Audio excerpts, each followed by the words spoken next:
Hello ವೀಕ್ಷಕರೇ, ಪ್ರಿಯಾ ಸುಚಿ ಚಾನಲ್ಗೆ ಸ್ವಾಗತ. ನಾನಿವತ್ತು ಮೀನು ಪ್ರಿಯರಿಗೆಲ್ಲ 2 ಅದ್ಭುತವಾದ ಫಿಶ್ ಫ್ರೈ ರೆಸಿಪಿಗಳನ್ನ ತೋರಿಸ್ತಾ ಇದ್ದೀನಿ. ಯಾವ್ಯಾವುದಂದರೆ ಮಂಗಳೂರು ಶೈಲಿಯಲ್ಲಿ ಮಸಾಲಾ ಫಿಶ್ ಫ್ರೈ, ಹಾಗೆಯೇ ರವಾ ತವಾ ಫಿಶ್ ಫ್ರೈ. ಈ 2 ಫಿಶ್ ಫ್ರೈಗಳನ್ನ ನಾನಿವತ್ತು ಕಿಂಗ್ ಫಿಶನ್ನು ಬಳಸ್ಕೊಂಡು ಯಾವ ರೀತಿಯಾಗಿ ಮಾಡೋದು ಅಂತ ತೋರಿಸ್ತಾ ಇದ್ದೀನಿ. ನೀವು ಇದೇ ಫಿಶಲ್ಲೆಲ್ಲ ಯಾವ ಫಿಶಲ್ಲಿ ಕೂಡ ಮಾಡ್ಕೊಳ್ಬೋದು. ಇವತ್ತು ತೋರಿಸ್ತಾ ಇರುವಂಥ ಮೊದಲನೇ ರೆಸಿಪಿ ರವಾ ತವಾ ಫಿಶ್ ಫ್ರೈ. ಮಾಡೋದಂತೂ ತುಂಬಾ ಸುಲಭ, ಕಡಿಮೆ ಸಮಯದಲ್ಲಿ ಮಾಡ್ಕೊಳ್ಬೋದು. ಇದರಲ್ಲಿ ಮುಳ್ಳುಗಳು ಕೂಡ ಕಡಿಮೆ ಇರೋದ್ರಿಂದ ರುಚಿ ಅಂತೂ ಅದ್ಭುತವಾಗಿರುತ್ತೆ. ಬನ್ನಿ ರವಾ ತವಾ ಕಿಂಗ್ ಫಿಶ್ ಫ್ರೈನ ಯಾವ ರೀತಿಯಾಗಿ ಅದ್ಭುತವಾಗಿ ಮಾಡೋದಂತ ನಾವೀಗ ನೋಡ್ಕೊಳ್ಳೋಣ. ನಾನು ಕೇವಲ ಎರಡೇ ಪೀಸ್ನ ತೊಗೊಂಡಿದ್ದೀನಿ. ಕಿಂಗ್ ಫಿಶ್ದು 2 ಪೀಸಸ್ನ ತೊಗೊಂಡಿದ್ದೀನಿ. ನೀವು ಅರ್ಧ ಕೆಜಿ 1/4 ಕೆಜಿ ಎಷ್ಟು ಬೇಕಾದರೂ ತೊಗೊಳ್ಳಿ.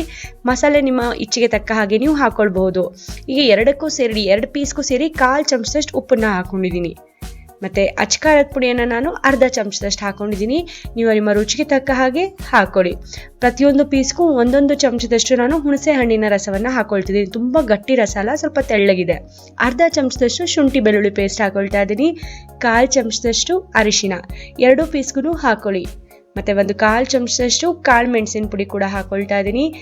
ಅರ್ಧ ಚಮಚದಷ್ಟು ಧನಿಯಾ ಪುಡಿ ಹಾಕ್ಕೊಳ್ಳೋಣ, ಒಳ್ಳೆ ರುಚಿ ಬರುತ್ತೆ. ಜೊತೆಗೆ ಅರ್ಧ ಸ್ಪೂನಷ್ಟು ಎಣ್ಣೆ ಕೂಡ ಹಾಕ್ಕೊಂಡಿದ್ದೀನಿ. ಈಗ ಎಲ್ಲವನ್ನು ಚೆನ್ನಾಗಿ ಆ ಫಿಶ್ಗೆ ಮಸಾಲೆನ ಚೆನ್ನಾಗಿ ಹಚ್ಕೊಳ್ಬೇಕು. ಫಸ್ಟ್ ಎಲ್ಲ ಮಸಾಲೆನ ಮಿಕ್ಸ್ ಮಾಡ್ಕೊಳ್ತಾ 2 ಪೀಸ್ಗೂ ಕೂಡ ಹಿಂದೆ ಮುಂದೆ ಚೆನ್ನಾಗಿ ಮಸಾಜ್ ಮಾಡ್ತಾ ಅದಕ್ಕೆ ಹಚ್ಕೊಳ್ತಾ ಹೋಗಿ. 2ಕ್ಕೂ ಚೆನ್ನಾಗಿ ಮಸಾಲೆ ಈಕ್ವಲ್ ಆಗಿ ಮಸಾಲೆ ಎಲ್ಲ ಹಚ್ಚಬೇಕು. ನೋಡಿ, ಈ ಥರ ನೀವು ಆರಾಮಾಗಿ ಟೈಮ್ ತೊಗೊಂಡ್ಬಿಟ್ಟು 1-2 ನಿಮಿಷ ಟೈಮ್ ತೊಗೊಂಡು 2 ಸೈಡ್ಗೂ ಚೆನ್ನಾಗಿ ಮಸಾಲೆನ ಹಚ್ಕೊಳ್ಳಿ. ಮಸಾಲೆ ಹಚ್ಚಿ ಆದಮೇಲೆ ಇದನ್ನು ನೀವು ಅರ್ಧ ಗಂಟೆಯಿಂದ 1 ಗಂಟೆಗಳ ತನಕನಾದರೂ ಮಿನಿಮಮ್ ಬಿಡಲೇಬೇಕು. ಅದಕ್ಕಿಂತ ಜಾಸ್ತಿ ಬಿಟ್ಟರೆ ಇನ್ನೂ ರುಚಿಯಾಗುತ್ತೆ. ನಾನಂತೂ ಪೂರ್ತಿಯಾಗಿ 1 ಅವರ್ ಮ್ಯಾರಿನೇಟ್ ಮಾಡೋಕ್ಕಿಟ್ಟಿದೆ. ಈಗ ಫ್ರೈ ಮಾಡ್ಕೊಳ್ಳೋದು ಹೇಗಂತ ತೋರಿಸ್ತೀನಿ. ಒಂದು ತಟ್ಟೆಯನ್ನು ತಗೊಳ್ಳಿ. ಈ ತಟ್ಟೆಗೆ ಚಿರೋಟಿ ರವೆ 2 ಚಮಚ ಹಾಕ್ಕೊಳ್ಳಿ. ಉಪ್ಪಿಟ್ಟು ರವೆ ಇದ್ದರೆ ಸ್ವಲ್ಪ ಗ್ರೈಂಡ್ ಮಾಡಿಬಿಟ್ಟು ಹಾಕ್ಕೊಳ್ಳಿ, ಚೆನ್ನಾಗಿರುತ್ತೆ. 2-3 ಚಮಚ ಹಾಕ್ಕೊಂಡ್ರೆ ಸಾಕು. ಪ್ಲೇಟಲ್ಲಿ ಈ ಥರ ಅಗಲವಾಗಿ ಹಾಕ್ಕೊಳ್ಳಿ. 2-3 ಚಮಚ ಹಾಕೊಂಡಾದ್ಮೇಲೆ 2 ಸ್ಪೂನಷ್ಟು ಅಕ್ಕಿ ಹಿಟ್ಟು ಹಾಕ್ಕೊಳ್ಳಿ, ಸಾಕು, ಜಾಸ್ತಿ ಬೇಡ. ಈಗ ಇದಕ್ಕೆ 1/4 ಚಮಚದಷ್ಟು ಉಪ್ಪು ಹಾಕ್ಕೊಳ್ಳಿ. ಮತ್ತು ಅರ್ಧ ಚಮಚದಷ್ಟು ಅಚ್ಕಾರದ ಪುಡಿ ಹಾಕ್ಕೊಂಡು ಈ ರವೆ, ಅಕ್ಕಿ ಹಿಟ್ಟು, ಉಪ್ಪು, ಖಾರ ಎಲ್ಲವನ್ನು ಚೆನ್ನಾಗಿ ಮಿಕ್ಸ್ ಮಾಡ್ಕೊಳ್ಬೇಕು. ಯಾಕೆಂದರೆ ಈ ಲೇಯರ್ನ ಆ ಮಸಾಲೆ ಮಸಾಲೆ ಹಚ್ಚಿರೋ ಫಿಶ್ನ ಇದ್ರ ಮೇಲೆ ಲೇಯರ್ ಕೋಟ್ ಮಾಡಿಬಿಟ್ಟು ನಾವು ಫ್ರೈ ಮಾಡ್ಕೊಳ್ತೀವಿ. ಆವಾಗ 100% ರೆಸ್ಟೋರೆಂಟ್ ಸ್ಟೈಲಲ್ಲೇ ನಿಮಗೆ ಬರುತ್ತೆ. ಲೇಯರ್ ಕೂಡ ಸ್ವಲ್ಪನೂ ಬಿಟ್ಕೊಳ್ಳಲ್ಲ, ಬಹಳ ರುಚಿಯಾಗಿರುತ್ತೆ. ಇದೇ ಥರ 2 ಸೈಡ್ಗೂ ಕೂಡ ನಾವು ಚೆನ್ನಾಗಿ ರವೆ, ಅಕ್ಕಿ ಹಿಟ್ಟಿನ ಮಿಶ್ರಣವನ್ನು ಹಚ್ಕೊಳ್ಬೇಕು. ಅದಾದಮೇಲೆ ಒಂದು ಪ್ಯಾನ್ನ ಬಿಸಿ ಮಾಡ್ಕೊಳ್ಳೋಕೆ ಇಡೋಣ. ಪ್ಯಾನು ಅಥವಾ ತವಾ ಯಾವುದಾದ್ರೂ ತೊಗೊಳ್ಳಿ. ಕಡಿಮೆ ಎಣ್ಣೆಯಲ್ಲೇ ಫ್ರೈ ಮಾಡ್ಕೊಳ್ಳೋಣ. ಕೇವಲ 3-4 ಚಮಚ ಎಣ್ಣೆ ಇದ್ದರೆ ಸಾಕು. ಎಣ್ಣೆ ಕಾದಿದ ತಕ್ಷಣ ಒಂದು ಚುಂಚಕದ ಸಹಾಯದಿಂದ ಫಿಶ್ನ ನಿಧಾನವಾಗಿ ಪ್ಯಾನ್ ಒಳಗೆ ಬಿಡ್ತಾ ಹೋಗಿ. ಇದೇ ಥರ ಇನ್ನೂ 1 ಪೀಸ್ನ ಕೂಡ ನಾನು ಅಕ್ಕಿ ಹಿಟ್ಟು ಮತ್ತು ರವೆ ಮಿಶ್ರಣವನ್ನು ಹಚ್ಚಿ ಚೆನ್ನಾಗಿ ಲೇಯರ್ ಕೋಟ್ ಮಾಡ್ಕೊಳ್ತಾ ಇದ್ದೀನಿ. ಅದಾದಮೇಲೆ ಮತ್ತೆ ಅದೇ ರೀತಿಯಾಗಿ ಒಂದು ಚುಂಚಕದ ಸಹಾಯದಿಂದ ನಿಧಾನವಾಗಿ ಪ್ಯಾನಲ್ಲಿ ಹಾಕ್ಕೊಳ್ತಾ ಇದ್ದೀನಿ. ಈಗ ಫಿಶ್ ಹಾಕಿದ ತಕ್ಷಣ 2 ನಿಮಿಷಗಳ ಕಾಲ ಟಚ್ ಮಾಡೋದಕ್ಕೆ ಹೋಗಬೇಡಿ. ಮೀಡಿಯಮ್ ಫ್ಲೇಮ್ನಲ್ಲಿ ಬೇಯಿಸ್ಕೊಳ್ಳಿ. 2 ನಿಮಿಷ ಆದಮೇಲೆ ನಾವು ಇದನ್ನು ಇನ್ನೊಂದು ಸೈಡ್ಗೆ ಫ್ಲಿಪ್ ಮಾಡ್ಕೊಳ್ಳೋಣ. ಇದೇ ರೀತಿ ಮತ್ತೆ ಇನ್ನೊಂದು ಸೈಡ್ಗೂ ಕೂಡ 2 ನಿಮಿಷಗಳ ಕಾಲ ಚೆನ್ನಾಗಿ ಫ್ರೈ ಮಾಡ್ಕೊಳ್ಬೇಕು. ಮತ್ತೆ 2 ನಿಮಿಷಗಳ ಕಾಲ ಆದಮೇಲೆ ಮತ್ತೆ ಇನ್ನೊಂದು ಸೈಡ್ಗೆ ನಾವು ಫ್ಲಿಪ್ ಮಾಡ್ಕೊಳ್ಳೋಣ. ಇದೇ ಥರ 2 ಸಲ ಮಾಡಬೇಕು. ಪೂರ್ತಿಯಾಗಿ 8 ನಿಮಿಷಗಳ ಕಾಲ ಈ 2 ಪೀಸ್ಗಳನ್ನ ಬೇಯಿಸ್ಕೊಂಡ್ಬಿಟ್ರೆ ಫಿಶ್ ಫ್ರೈ ರೆಡಿ ಆಗಿಬಿಡುತ್ತೆ. ಬಹಳ ಬೇಗ ಫಿಶ್ ಬೆಂದೋಗ್ಬಿಡುತ್ತೆ, ಜಾಸ್ತಿ ಸಮಯ ಬೇಕಾಗೇ ಇಲ್ಲ. ಹೈ ಫ್ಲೇಮ್ನಲ್ಲಿ ಇಟ್ಕೊಳ್ಳೋದು ಬೇಡ, ಮೀಡಿಯಮ್ ಫ್ಲೇಮ್ನಲ್ಲಿ ಇಟ್ಕೊಂಡ್ರೆ ಸಾಕು. ಸಣ್ಣ ಉರಿಯಲ್ಲೂ ಕೂಡ ಇಟ್ಕೊಳ್ಳೋಕೆ ಹೋಗ್ಬಿಡಿ. ಮೀಡಿಯಮ್ ಫ್ಲೇಮ್ನಲ್ಲಿ ಇಟ್ಕೊಂಡು ಚೆನ್ನಾಗಿ ಬೇಯಿಸ್ಕೊಳ್ಳಿ. 8 ನಿಮಿಷಗಳು, ಪೂರ್ತಿಯಾಗಿ 8 ನಿಮಿಷ ಆಗಿದ ತಕ್ಷಣ, ಅಂದರೆ 2 ಬದಿಗೂ 4 ನಿಮಿಷ ಬೇಯಿಸ್ಕೊಂಡಿದ್ದೀನಿ. ಈಗ ಫಿಶ್ ಫ್ರೈ ಕಂಪ್ಲೀಟಾಗಿ ರೆಡಿಯಾಗಿದೆ. ಈ ಫಿಶ್ ಫ್ರೈನ ನಾನೀಗ ನಿಂಬೆಹಣ್ಣು ಮತ್ತು ಈರುಳ್ಳಿ ಜೊತೆ ಸರ್ವ್ ಮಾಡ್ತಾ ಇದ್ದೀನಿ. ಇದು ಕಿಂಗ್ ಫಿಶ್ ಆಗಿರೋದ್ರಿಂದ ಇದರಲ್ಲಿ ಮುಳ್ಳುಗಳಂತೂ ಬಹಳ ಕಡಿಮೆ ಇರುತ್ತೆ. ತುಂಬಾ ಸಾಫ್ಟಾಗಿ ಭಾಳ ಚೆನ್ನಾಗಿರುತ್ತೆ.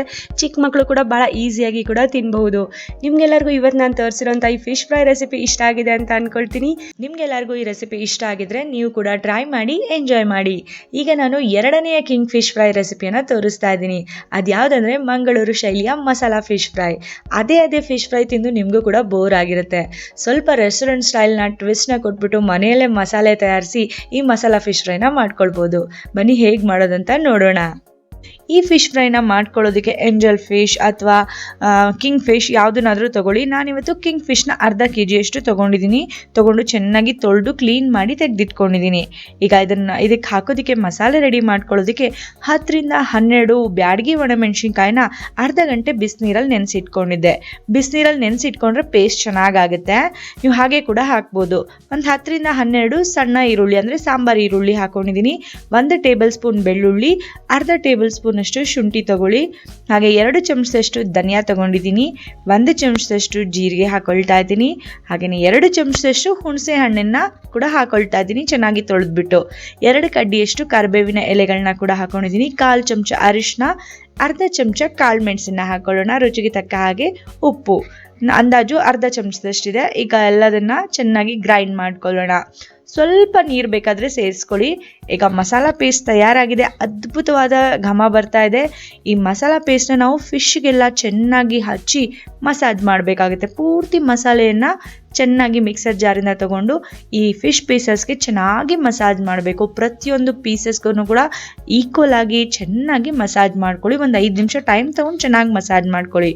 ಅದಾದಮೇಲೆ ನೀವು ಇದನ್ನು ನೆನೆಯೋದಕ್ಕೆ ಅರ್ಧ ಗಂಟೆಯಿಂದ 1 ಗಂಟೆಗಳ ಕಾಲನಾದರೂ ಮಿನಿಮಮ್ ಬಿಡಲೇಬೇಕಾಗುತ್ತೆ. ಹೆಚ್ಚು ಬಿಟ್ಟರೆ ಇನ್ನೂ ರುಚಿಯಾಗುತ್ತೆ. ನಾನು ಕೂಡ 1 ಗಂಟೆಗಳ ಕಾಲ ಫ್ರಿಜ್ನಲ್ಲಿ ತೆಗೆದಿಟ್ಟಿದ್ದೆ. ಈಗ ಚೆನ್ನಾಗಿ ಮ್ಯಾರಿನೇಟ್ ಆಗಿದೆ. ಉಪ್ಪು ಖಾರ ಮಸಾಲೆ ಎಲ್ಲ ಚೆನ್ನಾಗಿ ಹಿಡಿದಿದೆ. ಈಗ ಒಂದು ಪ್ಯಾನ್ಗೆ ಒಂದು 4-5 ಚಮಚದಷ್ಟು ಎಣ್ಣೆ ಹಾಕಿಬಿಟ್ಟು ನೀವು ಶಾಲೋ ಫ್ರೈ ಮಾಡ್ಕೊಳ್ಬೇಕು. ಇನ್ನೂ ಕಡಿಮೆ ಎಣ್ಣೆ ಕೂಡ ನೀವು ಹಾಕ್ಕೊಳ್ಬೋದು. ಈಗ ನಿಮ್ಮ ಪ್ಯಾನ್ನಲ್ಲಿ ಎಷ್ಟು ಫಿಶ್ ಪೀಸಸ್ ಹಿಡಿಯುತ್ತೋ ಅಷ್ಟು ಫಿಶ್ ಪೀಸಸ್ನ ಹಾಕಿ ಫ್ರೈ ಮಾಡ್ಕೊಳ್ಳೋಣ. ಫ್ರೈ ಅಂದರೆ ತುಂಬ ಹೊತ್ತು ಫ್ರೈ ಮಾಡ್ಕೋಬೇಡಿ. 5 ನಿಮಿಷಗಳ ಕಾಲ. ಇದು ಒಂದು 50ರಿಂದ 60% ಬೆಂದಿದ್ರೆ ಸಾಕು ನೋಡಿ. ಆಮೇಲೆ ಮತ್ತೆ ನಾನು ಮಸಾಲೆ ಹಾಕಿ ಮತ್ತೆ ಒಂದು 5 ನಿಮಿಷಗಳ ಕಾಲ ಬೇಯಿಸ್ಕೊಳ್ತೀನಿ. ಹಾಗಾಗಿ 5 ನಿಮಿಷ ಫ್ರೈ ಮಾಡಿಬಿಟ್ಟು ಇದನ್ನು ಒಂದು ಪ್ಲೇಟ್ನಲ್ಲಿ ತೆಗೆದಿಟ್ಕೊಳ್ಳೋಣ. ಇದೇ ರೀತಿಯಾಗಿ ಉಳಿದಿರೋ ಎಣ್ಣೆಗೆ ಇನ್ನು ಉಳಿದಿರೋಂಥ ಫಿಶ್ ಪೀಸಸ್ನ ಹಾಕಿ ನಾನು 5 ನಿಮಿಷಗಳ ಕಾಲ ಚೆನ್ನಾಗಿ ಫ್ರೈ ಮಾಡ್ಕೊಳ್ತೀನಿ. ಈಗ ಸೆಕೆಂಡ್ ಟ್ರಿಪ್ನಲ್ಲಿ ನಾನು ಅಷ್ಟು ಫಿಶ್ ಪೀಸಸ್ನ ಹಾಕ್ಕೊಂಡಿದ್ದೀನಿ. ಈ ಉಳಿದಿರೋ ಮಸಾಲೆ ಕೂಡ ನನಗೆ ಬೇಕಾಗುತ್ತೆ. ಅದನ್ನ ಏನು ಮಾಡಬೇಕಂತ ಕೂಡ ನಾನು ತೋರಿಸ್ತೀನಿ, ನೋಡ್ತಾ ಹೋಗಿ. ಈಗ ಈ ಫಿಶ್ ಪೀಸಸ್ ಕೂಡ 5 ನಿಮಿಷಗಳ ಕಾಲ 60% ಅಷ್ಟು 50ರಿಂದ 60% ಚೆನ್ನಾಗಿ ಬೆಂದಿದೆ. ಈಗ ಇದನ್ನು ತೆಗೆದಿಟ್ಕೊಳ್ತಾ ಇದ್ದೀನಿ. ಈಗ ಮಸಾಲೆ ಹಾಕಿ ಫಿಶ್ಗೆ ಫ್ರೈ ಮಾಡ್ಕೊಳ್ಳೋದಕ್ಕೆ ಇಷ್ಟೊಂದು ಎಣ್ಣೆ ಬೇಡ ನಮಗೆ. 1 ಟೀ ಸ್ಪೂನ್ ಅಷ್ಟಿದ್ರೆ ಸಾಕು. ಹಾಗಾಗಿ ನಾನು ಎಕ್ಸ್ಟ್ರಾ ಎಣ್ಣೆನ ಒಂದು ಬೌಲ್ನಲ್ಲಿ ತೆಗೆದಿಟ್ಟಿದ್ದೀನಿ. ಆ 1 ಟೀ ಸ್ಪೂನ್ ಎಣ್ಣೆಗೆ ಉಳಿದಿರೋವಂಥ ಮಸಾಲೆಯನ್ನು ಹಾಕಿ ಚೆನ್ನಾಗಿ ಫ್ರೈ ಮಾಡ್ಕೊಳ್ತೀನಿ. ಇದನ್ನು ನಾವು ಏನಿಲ್ಲ ಅಂದರೂ ಒಂದು 5 ನಿಮಿಷಗಳ ಕಾಲ ಈ ಮಸಾಲೆಯನ್ನು ಚೆನ್ನಾಗಿ ಬೇಯಿಸ್ಕೊಳ್ಬೇಕು. ಸ್ವಲ್ಪ ಒಂದು ಚಿಟಿಕೆಷ್ಟು ಉಪ್ಪು ಬೇಕಾದರೆ ನೀವು ಹಾಕ್ಕೊಳ್ಳಿ, ಟೇಸ್ಟ್ ಚೆನ್ನಾಗಿರುತ್ತೆ. ಈ ಮಸಾಲೆಯನ್ನು ಒಂದು 5 ನಿಮಿಷಗಳ ಕಾಲ ಎಡ್ಜಸ್ಸಿಂದ ಎಣ್ಣೆ ರಿಲೀಸ್ ಆಗೋ ತನಕ ಚೆನ್ನಾಗಿ ಫ್ರೈ ಮಾಡ್ಕೊಳ್ಳೋಣ. 5 ನಿಮಿಷ ಆದಮೇಲೆ ಇದರಲ್ಲಿ ಕರಿಬೇವಿನ ಎಲೆಗಳನ್ನ ಕೂಡ ಹಾಕ್ಕೊಳ್ತೀನಿ. ಅದು ಕೂಡ ಒಳ್ಳೆ ಫ್ಲೇವರ್ ಬಿಟ್ಕೊಳ್ಳುತ್ತೆ. ಚೆನ್ನಾಗಿ ಫ್ರೈ ಮಾಡ್ಕೊಳ್ಳೋಣ. 5 ನಿಮಿಷಗಳ ಕಾಲ ಆದಮೇಲೆ ನಾವು ಇದರಲ್ಲಿ ಫಿಶ್ ಪೀಸಸ್ಗಳನ್ನ ಹಾಕ್ಕೊಳ್ತಾ ಹೋಗೋಣ. ಒಂದೊಂದೇ ಅಷ್ಟು ಫ್ರೈ ಮಾಡಿ ತೆಗೆದಿಟ್ಕೊಂಡಿದ್ದೀವಲ್ಲ ಅಷ್ಟು ಫಿಶ್ ಪೀಸಸ್ನ ಈ ಪ್ಯಾನಲ್ಲಿ ಒಂದ್ರ ಪಕ್ಕ ಒಂದು ನಾವು ಇಟ್ಕೊಳ್ತಾ ಹೋಗಬೇಕಾಗುತ್ತೆ. ಇದ್ರ ಮೇಲೆ ನಾವೀಗ ಈ ಮಸಾಲೆಯನ್ನು ಕೋಟ್ ಮಾಡಿಬಿಟ್ಟು 5 ನಿಮಿಷ ಬೇಯಿಸ್ಕೊಂಡ್ರೆ ಮಸಾಲಾ ಫಿಶ್ ಫ್ರೈ, ಅದು ಕೂಡ ರೆಸ್ಟೋರೆಂಟ್ ಸ್ಟೈಲ್ನ ಮಸಾಲಾ ಫಿಶ್ ಫ್ರೈ ತಯಾರಾಗಿಬಿಡುತ್ತೆ. ಯಾವ ರೀತಿಯಾಗಿ ಮಾಡೋದಂತ ನಾನೀಗ ತೋರಿಸ್ತೀನಿ. ನಿಧಾನವಾಗಿ ಅಲ್ಲಿರೋ ಮಸಾಲೆಯನ್ನು ಆ ಫಿಶ್ ಪೀಸಸ್ಗೆ 2 ಸೈಡ್ಗೂ ಕೂಡ ಆ ಮಸಾಲೆಯನ್ನು ಕೋಟ್ ಮಾಡಿಬಿಟ್ಟು ಒಂದು 5 ನಿಮಿಷ 2 ಸೈಡ್ಗೂ ಬೇಯಿಸ್ಕೊಂಡ್ಬಿಟ್ರೆ ಆಗೋಯ್ತು. 100% ರೆಸ್ಟೋರೆಂಟ್ ಸ್ಟೈಲ್ನ ಮಸಾಲಾ ಫಿಶ್ ಫ್ರೈ ಮನೆಯಲ್ಲೇ ತಯಾರಾಗುತ್ತೆ. ಎಷ್ಟು ಸುಲಭ ಅಲ್ವಾ? ನೋಡೋದಕ್ಕೆ ಅಷ್ಟೇ ಎಲ್ಲ ಚೆನ್ನಾಗಿ ಕಾಣೋದಿದ್ದು ರುಚಿ ಅಂತೂ ಅದ್ಭುತವಾಗಿರುತ್ತೆ. ನೀವು ಒಂದ್ಸಲ ಏನಾದರೂ ಈ ಸ್ಟೈಲ್ನಲ್ಲಿ ನೀವು ಮಸಾಲಾ ಫಿಶ್ ಫ್ರೈನ ಮಾಡಿಬಿಟ್ರೆ ಬೆರಳು ಚೀಪ್ಕೊಂಡು ತಿಂತೀರಾ, ಅಷ್ಟು ರುಚಿಯಾಗಿರುತ್ತೆ. ಪ್ರತಿ ವೀಕೆಂಡಲ್ಲೂ ಕೂಡ ನೀವು ಫಿಶ್ ಫ್ರೈನ ಇದೇ ಸ್ಟೈಲ್ನಲ್ಲಿ ಮಾಡ್ತೀರಾ, ಅಷ್ಟು ರುಚಿಯಾಗಿರುತ್ತೆ. ನೋಡಿದ್ರಲ್ಲ ಎಷ್ಟು ಸುಲಭ ಅಂತ ಈ ಮಸಾಲಾ ಫಿಶ್ ಫ್ರೈ ಮಾಡೋದು. ಟೇಸ್ಟ್ ಅಂತೂ ನಿಜವಾಗ್ಲೂ ಅದ್ಭುತವಾಗಿತ್ತು. ನಿಮ್ಮೆಲ್ಲರಿಗೂ ಕೂಡ ಈ ರೆಸಿಪಿ ಇಷ್ಟ ಆಗಿದೆ ಅಂತ ಅಂದ್ಕೊಳ್ತೀನಿ. ನೀವು ಕೂಡ ಈ ವೀಕೆಂಡಲ್ಲಿ ಒಂದ್ಸಲ ಟ್ರೈ ಮಾಡಿದ್ಮೇಲೆ ನಿಮ್ಮ ಅನಿಸಿಕೆ ಅಭಿಪ್ರಾಯಗಳನ್ನ ನನಗೆ ಕಮೆಂಟ್ ಮೂಲಕ ತಿಳಿಸಿ. ಹಾಗೆ ಈ ರೆಸಿಪಿ ಇಷ್ಟ ಆಗಿದ್ರೆ ಪ್ರಿಯಾ ಸುಚಿ ಚಾನಲ್ಗೆ ಲೈಕ್ ಮಾಡಿ. ಹಾಗೆ ನಿಮ್ಮ ಫ್ಯಾಮಿಲಿ, ಫ್ರೆಂಡ್ಸ್, ರಿಲೇಟಿವ್ ಜೊತೆಗೂ ಕೂಡ ಶೇರ್ ಮಾಡ್ಕೊಳ್ಳಿ.